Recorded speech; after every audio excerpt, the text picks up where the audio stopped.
Hello everyone, welcome back to the course Brahmastra. And जो आज करने वाले हैं, the topic is the subject is economics. इसमें बहुत ज्यादा प्रॉब्लम आ रही है आप लोगों को। क्यों?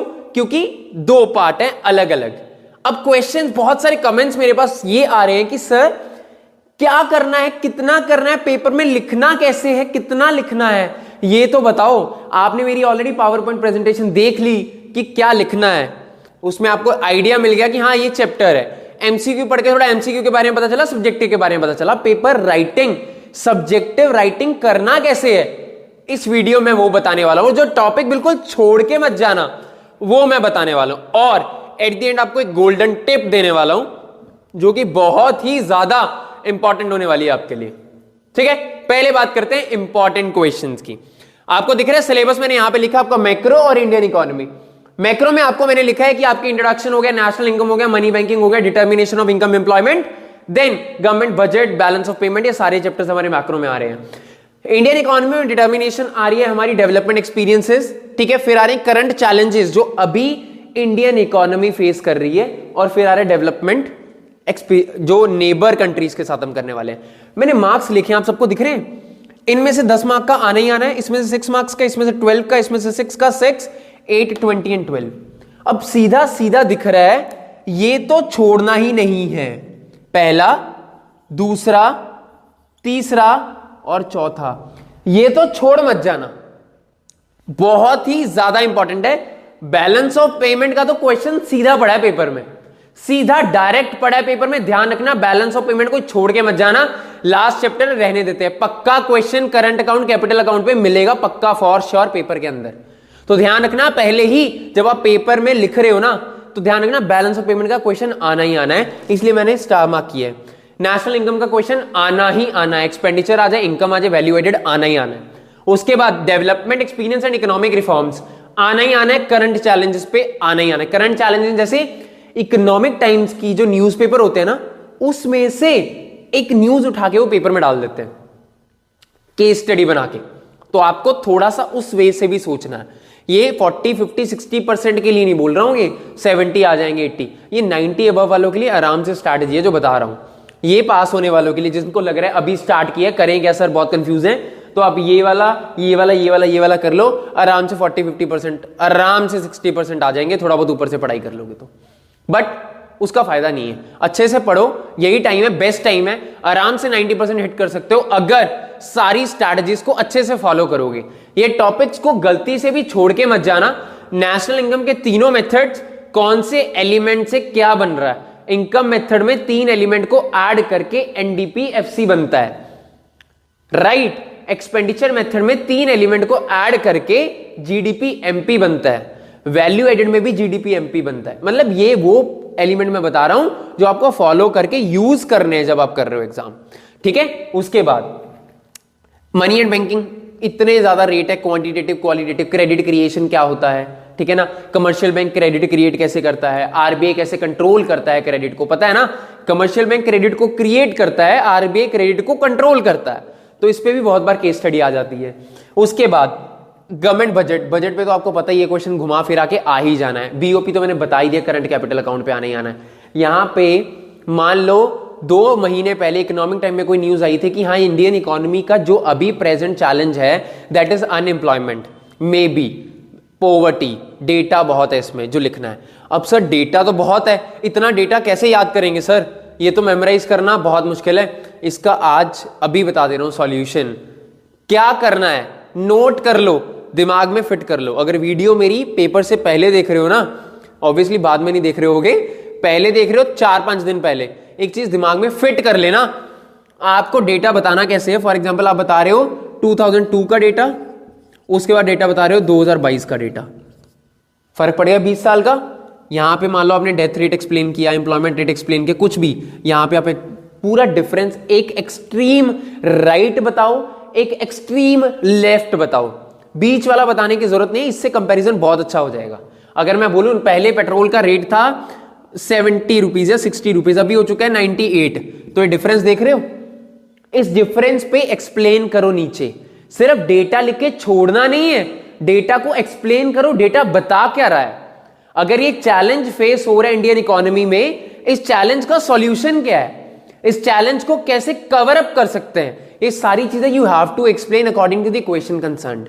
अब एक और चीज बता रहा हूं, अगर ये 2002 है, now the major concern here it is if you are planning for this particular course, आपको लग रहा है कि नहीं यार मैंने 60 से 98 वाला पेट्रोल के बारे में बता दिया, अब पॉवर्टी बारे में पूछा, बिलो पॉवर्टी लाइन, उसके बारे में बताना है 5-7 साल का, no need, unless and until mention किया है डेटा बताओ 7 साल का, जो कि नहीं होता।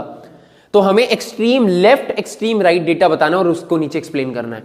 और विदाउट डेटा जो इंडियन इकोनॉमी का पेपर करके आएगा वो समझ लेना उसके 40 में से 10-12 नंबर ऑटोमेटिकली बाहर, 10-12 तो भूल जाना, मिलेंगे नहीं। डेटा के ही नंबर है मैक्रो इसमें इंडियन इकोनॉमी में, डेटा लिख के आना है, कुछ कुछ डेटा याद करो जो आपको पता है शॉर्ट आने वाले, करंट चैलेंजेस के ऊपर डेटा याद करो, पॉवर्टी हो गया, एम्प्लॉयमेंट हो गया, डिस्गाइज्ड अनएम्प्लॉयमेंट हो गया, बहुत सारे टॉपिक है, इस पर डेटा याद करो।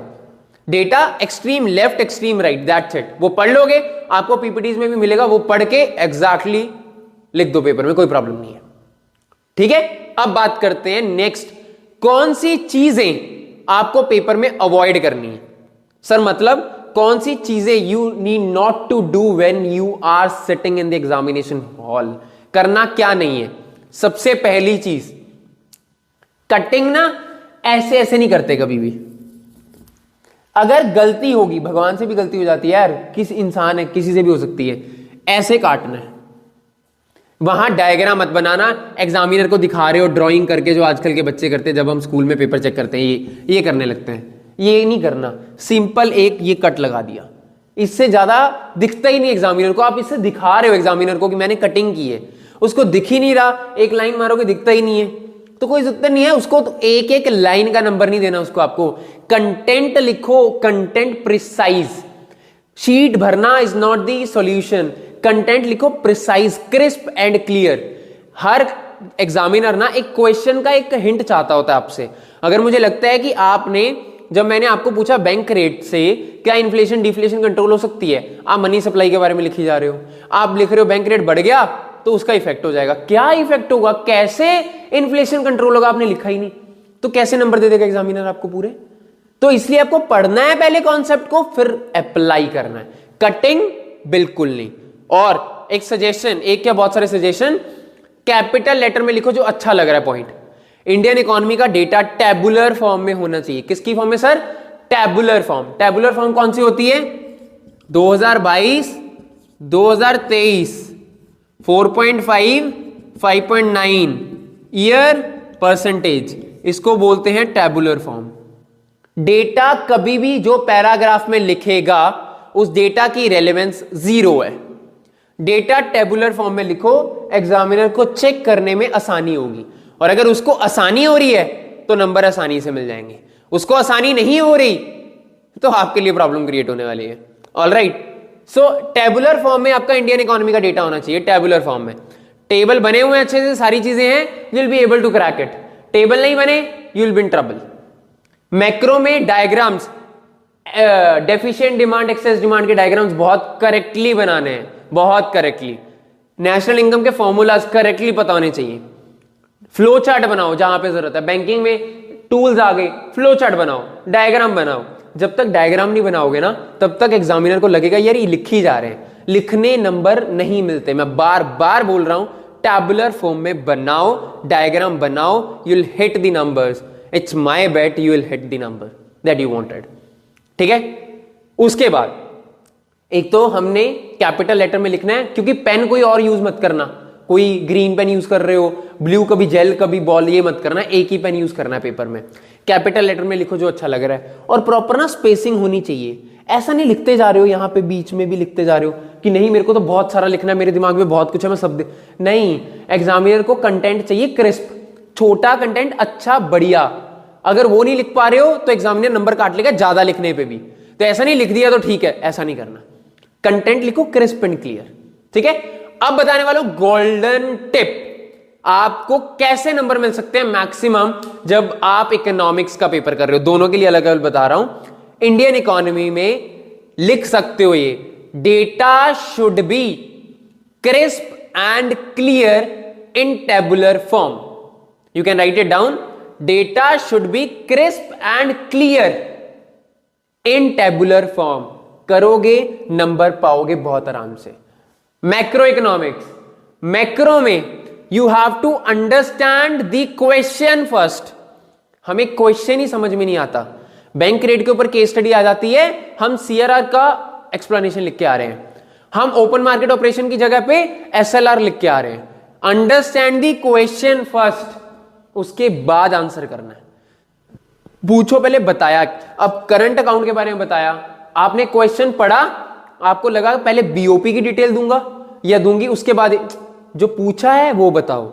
बहुत ज्यादा डिटेल में जाओगे ना तो एग्जामिनर को लगता है गप्पे मार रहा है, तो ये मत करो, ठीक है। आई होप दिस वीडियो बहुत अच्छी लगी होगी आपको, और काम की वीडियो बनाई है मैंने, बहुत ज्यादा चीजें इकट्ठी करी, फिर मैंने आपको ये समझाई है। Make sure you are implementing it, it will give you a better results. All right, okay, all the very best.